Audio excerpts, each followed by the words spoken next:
Тэгээ ирнэ хүн сайн үгээр нь сайн сайхан юм штэ.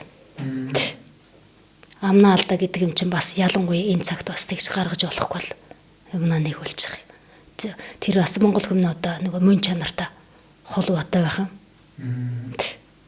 Сайн үгийг хэлээд сайхан зүйлийг бодоод бодсноо нь бодит туулгаад ивэ явдаг монгол хүн болж байна. Гэсэж одоо тэр хальмиг төмнөө бодоод өсөх ч гэсэн тийм ээ. Тэр одоо алагдаж болох ч ялагдаж болохгүй гэдэг тэр агуу дээдсийн ухаанаар бид гэсэж ялагч яана гэдэг ба гэсэж одоо сөхөрдөг ба тэд нэр зөрөг байсан одоо үхээс айдгүй. Тэрнийхэн цаана гарч чаддаг. Тэгээд сайхан цагтаа игээд золгож чаддаг. Гэх юм уу ер нь одоо бүүж өгдөг. Цэстэй цус нууцлсан тийм чанар одоо Монгол хүнд байдаг биш. Тэр чинь бас амнаа бэлгтэй холбоотой. Гişнэн зовлон үзсэн ч гэсэн босоод ирдэг нөгөө эр хүмд долоод ордод 8 сахина гэдэг шүүхэн.